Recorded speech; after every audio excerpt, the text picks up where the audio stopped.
పరిస్థితి. ముఖ్యంగా మహిళల ఓట్లు అనేటటువంటివి 2,08,000,000 పైగా కూడా ఉన్నాయి. పురుషుల కంటే కూడా మహిళల ఓట్లు ఎక్కువ ఉన్నాయి రాష్ట్రంలో. మహిళలు ఎలాంటి అభిప్రాయాన్ని ప్రస్తుతం కలిగి ఉన్నారని మీకు అనిపిస్తుంది? ప్రస్తుతం చంద్రబాబుకు సంబంధించి, జగన్కు సంబంధించి, ఇద్దరికి సంబంధించి పాలిటిక్స్ జరుగుతున్నటువంటి పరిస్థితుల్లో ముందు నుంచి కూడా మహిళల్ని మహారాణులుగా చేసిన ఘనత స్వర్గీయ నందమూరి తారక రామారావు గారిదేనండి. ముందు నుంచి చట్టసభల్లో 33% రిజర్వేషన్ కల్పించిన ఘనతగా అయిందే. మహిళలకి ఒక విశ్వవిద్యాలయం అంటూ ఉండాలని పద్మావతి విశ్వవిద్యాలయం స్థాపించడం దగ్గర నుంచి చూసుకుంటే సుదీర్ఘంగా సెల్ఫ్ హెల్ప్ గ్రూప్స్ అని ఆ రోజుల్లోనే డ్వాక్రా గ్రూప్స్ చాలా ఫామ్ చేసి మహిళల పేరున అకౌంట్లో డబ్బులేసి మహిళలకి చాలా అవకాశాలు కల్పించిన ఘనత. చట్టసభల్లో 33% రిజర్వేషన్ అంటే అది మామూలు విషయం కాదు. ఆ విషయాన్ని అదే కంటిన్యూ చేస్తూ వచ్చారు. ఇప్పుడు ఈ ఎలక్షన్స్లో 24 ఎలక్షన్స్లో కూడా మహిళలకి మహిళా శక్తిని మహాశక్తిగా తీర్చిదిద్దాలనే ఆశయంతో చంద్రబాబు నాయుడు గారు ఏదైతే ఆడబిడ్డ నిధి అని ఒక పథకం పెట్టారు. ఆడబిడ్డ నిధి అంటే ఇప్పుడు మొన్నటిదాకా ఇప్పుడు మన పిల్లలకి ఎంతమంది స్కూల్లో చదువుతున్న పిల్లలకి సంవత్సరానికి 15,000 మరి జమ చేస్తే అంటే ఒక కుటుంబానికి ఒక్కళ్ళకే చేశారు. దాన్ని ఇప్పుడు చంద్రబాబు నాయుడు గారు ఎంతమంది పిల్లలు ఉన్నా పర్వాలేదు ఆడబిడ్డ నిధి కింద మేము సంవత్సరానికి 15,000 ఇస్తా ఉంటే మహిళలకు అది చాలా సంతోషకరమైన సంగతి అని నాకు అనిపిస్తుందండి. అంటే పిల్లలందరికీ కూడా స్కూల్ ఫీజులు కానీ దేనికైనా మరి సంవత్సరానికి 15,000 అంటే మామూలు విషయం కాదు. 2 పిల్లలు ఉన్నాయి, 4 పిల్లలు ఉన్నాయి, అందరికీ గవర్నమెంట్ ఇస్తున్నట్టు కదా. సో ఆడబిడ్డ నిధి అనేది చాలా మంచి సంగతేనండి. దాని తర్వాత ఏంటంటే ఇప్పుడు ఉచితంగా ఆర్టీసీలో బస్సు ప్రయాణం జిల్లాలో ఎక్కడికి వెళ్ళినా కూడా ఇప్పుడు నో టికెట్, నో మనీ, చక్కగా బస్సు ఎక్కొచ్చు, ఎక్కడికి కావాలంటే అక్కడికి వెళ్ళి రావచ్చు. ఉచిత బస్సు ప్రయాణం మహిళలకి చాలా ఆదరణీయమనే చెప్పాలి. ఒక సొంత మన ఇంట్లో అన్నలాగా వెళ్ళరండి అమ్మ, పుట్టింటికి వెళ్ళరండి, డబ్బులు నేను ఇస్తాను, బస్ ఛార్జీలు నేను ఇస్తాను, వెళ్ళరండి. సో ఆడపిల్లలకి ఇది చాలా ఒక రిలాక్సేషన్ నన్ను అడిగితే. అది కాకుండా ఇప్పుడు ఈ స్థానిక సంస్థల్లో కూడా అంతకుముందు అంటే 2 పిల్లలు ఉన్న వాళ్ళకే టికెట్లు ఇస్తామనేవాళ్ళు కదా రాజకీయాల్లో పోటీ చేయాలంటే. ఇప్పుడు అది తీసేసారులేండి. 3 ఉన్నా 4 ఉన్నా కూడా పర్వాలేదని చెప్తున్నారు. అది కూడా కొంచెం తల్లులకి కొంచెం ఫ్రీగా ఆలోచించడానికి ఉంది. అంతకుముందు ఇట్లా ఒకళ్ళు 1 or none అని 1 or 2 అని అది పోయింది. ఇప్పుడు కొంచెం యువశక్తి పెరగాలని, పిల్లలు సంతానం పెరగాలి, జనాభా ఉత్పత్తి పెరగాలనే ఉద్దేశంతో కొంచెం విద్యా ఉద్యోగ ఉపాధి అవకాశాలకు సంబంధించి మహిళలకి ఎవరు చేసి ఉంటారండి ఎక్కువగా ఇప్పుడు మనం చూసామండి. అసలు మహిళలకి ఏమన్నా చేశారు అంటే తెలుగుదేశం పార్టీలోనే జరిగిందండి. దీపం పథకం ద్వారా సంవత్సరానికి ఇప్పుడు 3 సిలిండర్లు ఫ్రీగా ఇవ్వటం అంటే అసలు మహిళలకి అంటే ఎక్కువగా వంటింటికి హోమ్ మినిస్టర్స్ మహిళలే కాబట్టి ఒక్కొక్క సిలిండర్ 1,200. అలాంటిది మరి 3 సిలిండర్లు సంవత్సరానికి ఫ్రీగా ఇస్తున్నారంటే నిజంగా ఈ దీపం పథకం నిజంగా అభినందనీయం. అసలు ఆ రోజుల్లో కూడా దీపం పథకం ద్వారా ఇంటింటికి గ్యాస్ సిలిండర్ సప్లై చేసిన ఘనత చంద్రబాబు నాయుడు బాగా చేశారండి. ఆ దీపం పథకం మాత్రం చాలా అంతకుముందు బాగుంది. ఇప్పుడు కొత్తగా పెట్టిన ఈ 3 సిలిండర్లు ఫ్రీగా ఇంటింటికి సప్లై చేయటం అనేది మహిళల పేరున చాలా అభినందనీయ విషయంగానే. ఎందుకంటే రోజు మేము వంటింట్లో చేసే పనే అదండి.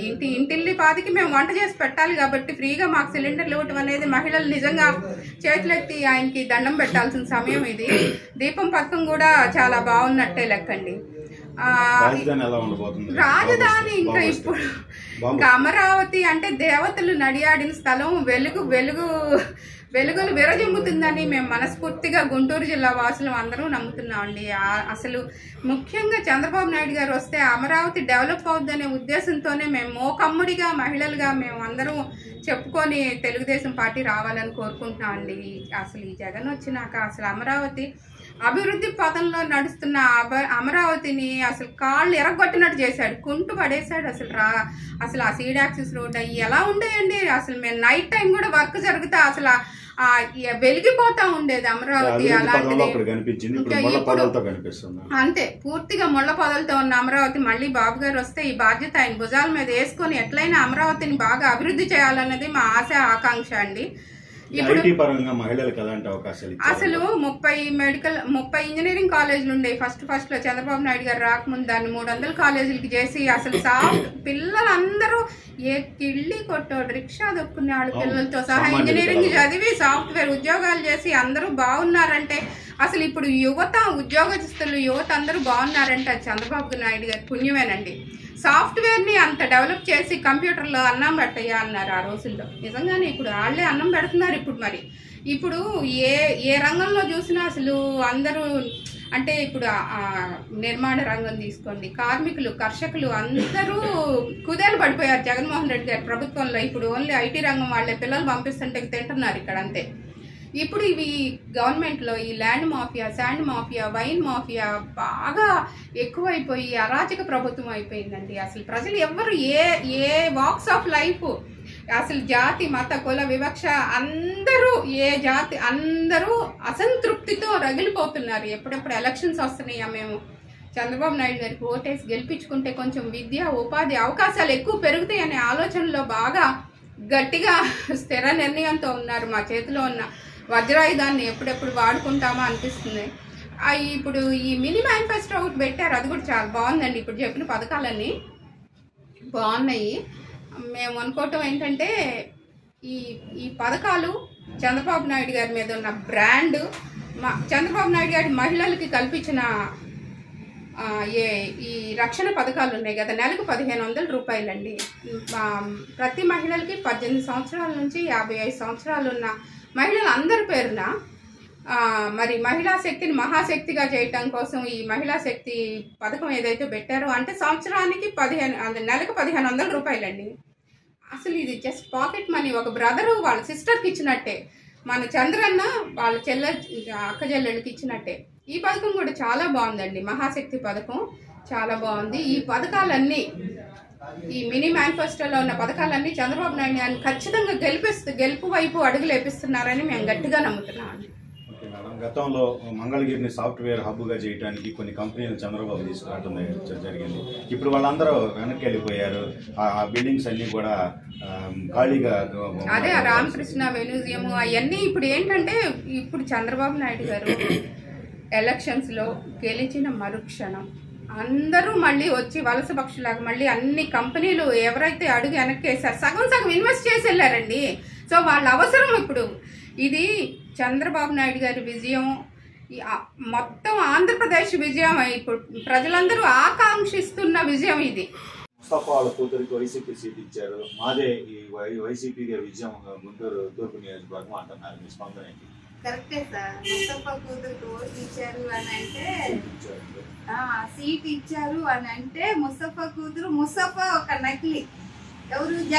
అసలు మెయిన్ జగన్మోహన్ రెడ్డి ఒక చీటర్కి చీటరు ముస్తఫా ఫ్యామిలీ మొత్తం గంజాయి, పాన్పరాకు, గుట్కాలు, కబ్జా భూములు, ఒక్కపోటు భూములు, రజకుల చాకల చెరువు అన్ని కబ్జాలు చేయడానికి చాకల చెరువు నుంచి ఈ 4 సంవత్సరాలలో ముస్తఫాకి 1 కోటి రూపాయలు ముట్టినాయి. మళ్ళీ ఇప్పుడు కూతురు వచ్చినాక కూతురికి 50 లక్షలు నెల పోతా ఇన్ని తీసుకుంటా ఉన్నారు. ఇప్పుడు ఏమో సీటు రాకముందే ఏమో సెటిల్మెంట్లు పెట్టేసి దందాలు చేస్తుంది. సీట్ వస్తే ఇంకేం చేసిద్దో కానీ ఏది ఏమైనా కానీ మా టీడీపీకే జయం వస్తుంది. వీళ్ళంతా ఊరిక రోడ్లంతా ఫ్లెక్సీలు పెట్టుకొని డామ్ డకాడీగా మేము గెలుస్తాం ఏ లెక్కను గెలుస్తారు? తూర్పు నియోజకవర్గం ఆయన ఏం బాగు చేశాడు? ఆయన జోబులో ఏమైనా తీసి బాగు చేశాడు? ఆ జోబులో తీసి పెట్టమని అడగట్లేదండి. ఆయనకు వచ్చే ఫండ్ తీసి రోడ్లు వేపిటూ, కాలువలు బాగు చేపిటూ, అక్కడ ఉన్న రోడ్లన్నీ కాలువలు అవన్నీ మురుగుడోసిన దోమలు కొన్ని ఏరియాలో అయితే ఎంత రోతగా ఉందంటే ఇలాంటి వాళ్ళకి వేస్తే మళ్ళీ అసలుకి ఇంకా ఎందుకులేండి. జగన్మోహన్ రెడ్డి తాడు తమ్మె లేకుండా చేశాడు. ఇంకా ఆయనకు మించిన శిష్యుడు ఈ ముస్తఫా గారు, ముస్తఫాకు మించిన నూరి ఫాతిమా, అందరేనండి. అదే ఇంపాసిబుల్ అండి. గుంటూరు తూర్పు నియోజకవర్గంలో వాళ్ళకి గెలవడం అనేది ఈసారి చాలా అది ఇంపాసిబుల్ అనుకుంటారండి. జగన్మోహన్ రెడ్డి అన్నట్లా మేము గెలుస్తాము, మేము ఇచ్చాము అని 175కి 175 సీట్లు ఈసారి గెలుస్తామని అట్లానే ఇది కుక్కని తీసుకెళ్లి సింహాసనం పెడితే సింహాసనం అంతా చండాలంగా చేసినట్టుగా ఈ జగన్మోహన్ రెడ్డి ఎలా అయితే చేశాడో ఈయన 2 సార్లు ఎమ్మెల్యే అయ్యి తూర్పు నియోజకవర్గం ఏం డెవలప్ చేశాడు. ఆఖరికి మా చెరువు మీద ఉన్న దాని మీద కూడా మొన్న ఒక 4గురిని పెట్టుకొని ఆమెకు అనుకూలమైన వాళ్ళని పెట్టుకొని ఆమె నేను సెటిల్ చేశానంటుంది. ఏదైనా రజకుల చెరువు మీద ముస్లింస్ యాదవులు పెత్తనాలు చేస్తారండి. ఒక్కడు సాకలోడు అనేవాడు అక్కడ ఉన్నాడా? ఆయన నెల వాళ్ళకి నెల ఖజానాలో పోయినట్టు పోతున్నాయి. కానీ మా చెరువు ఏమన్నా చేసిందా? 1983లో ఎన్టీ రామారావు గారు మా చెరువు ఇచ్చారు పిడుగురాల వెంకటేశ్వరరావు గారికి. బతకమని మా రజకులు బతకమని సగమేమో రోడ్లకు పోయినాయి, సగమేమో డెవలప్లకు పోయినాయి. ఉన్నదాన్ని 9 ఎకరాల 40 సెంట్లో 30 సెంట్లో దానికి ఈ వైసీపీ వచ్చినాక యాదవులు ముస్లింస్ ఈ ముస్తఫా కూతురు పెత్తనాలు అంటే ఈ ముస్లింస్ వాళ్ళ దాంట్లోకి వెళ్ళి మేము రజకులు వెళ్తే ఏం ఊరుకుంటారా వాళ్ళు? మా దాని మీదకి రావడానికి ఏం హరకత్ ఉందని ఎమ్మెల్యే అవుతే అవ్వచ్చు. ఎమ్మెల్యే పరిధేది రజకులకు సంబంధించినట్టుగా ఇవ్వాలి. వీళ్ళ పెత్తనాలు ఈ రౌడీలు గొడవలు పెట్టుకోవడం, మా వాళ్ళ మీద కేసులు పెట్టి రానియకుండా ఎన్నో ఇబ్బందులు పెడుతున్నారు. అలాంటి వాళ్ళు ఎప్పటికైనా ఎలా వస్తారు? జగన్మోహన్ రెడ్డి 24 కేసు అంటే ఈయన అదే 420.